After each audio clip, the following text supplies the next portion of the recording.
Put God first.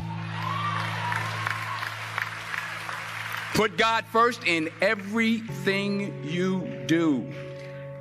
Everything that you think you see in me, everything that I've accomplished, everything that you think I have, and I have a few things, everything that I have is by the grace of God. Understand that. It's a gift. I was sitting in my mother's beauty parlor, and I'm looking in the mirror, and I see behind me this woman under the dryer.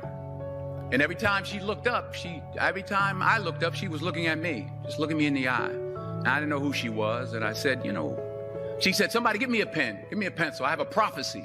March 27, 1975. She said, boy, you are going to travel the world and speak to millions of people. Now, mind you, I was flunked out of college. I'm thinking about joining the army. I didn't know what I was going to do. And she's telling me I'm going to travel the world and speak to millions of people.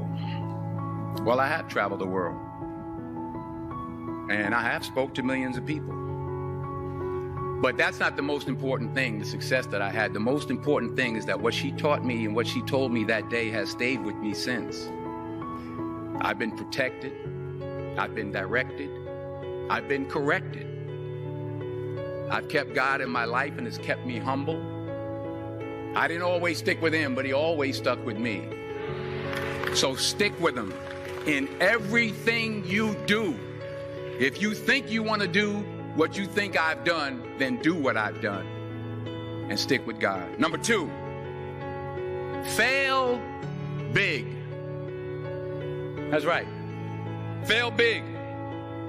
Today's the beginning of the rest of your life, and it can be very frightening. It's a new world out there. It's a mean world out there, and you only live once. So do what you feel passionate about. Take chances. But don't be afraid to go outside the box. Don't be afraid to think outside the box. Don't be afraid to fail big, to dream big. But remember, dreams without goals are just dreams. And they ultimately fuel disappointment. So have dreams, but have goals. And understand that to achieve these goals, you must apply discipline and consistency. In order to achieve your goals, you must apply discipline, which you have already done, and consistency every day, not just on Tuesday and miss a few days. You have to work at it every day. You have to plan every day. You've heard the saying, we don't plan to fail, we fail to plan. Hard work works. Working really hard is what successful people do. Remember that. Just because you're doing a lot more doesn't mean you're getting a lot more done. Don't confuse movement with progress. My mother told me, she said, yeah, because you can run in place all the time and never get anywhere. So continue to strive, continue to have goals, continue to progress. You'll never see a U-Haul behind a hearse. I'll say it again. You'll never see a U-Haul behind a hearse. I don't care how much money you make, you can't take it with you. And it's not how much you have. It's what you do with what you have. We all have different talents. Some of you will be doctors, some lawyers, some scientists, some educators, some nurses. The most selfish thing you can do in this world is help someone else. Why is it selfish? Because the gratification, the goodness that comes to you, the good feeling that I get from helping others, nothing's better than that.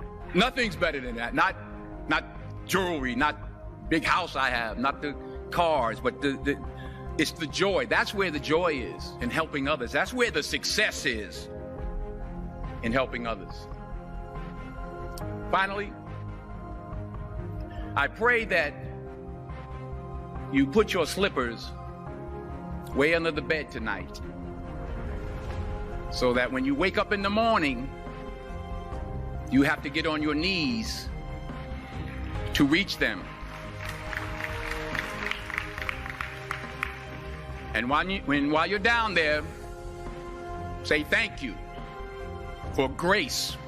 Thank you for mercy. Thank you for understanding. Thank you for wisdom. Thank you for parents. Thank you for love. Thank you for kindness. Thank you for humility. Thank you for peace. Thank you for prosperity. Say thank you in advance for what's already yours. It's how I live my life. That's why I am, one of the reasons why I am today. Say thank you in advance for what is already yours. True desire in the heart for anything good is God's proof to you, sent beforehand to indicate that it's yours already. I'll say it again. True desire in the heart, that itch that you have, whatever it is you want to do, that thing that you want to do to help others and to grow and to make money, that desire, that itch, that's God's proof to you, sent beforehand already to indicate that it's yours. And anything you want good, you can have. So claim it. Work hard to get it. When you get it, reach back. Pull someone else up. Each one, teach one. Don't just aspire to make a living. Aspire to make a difference.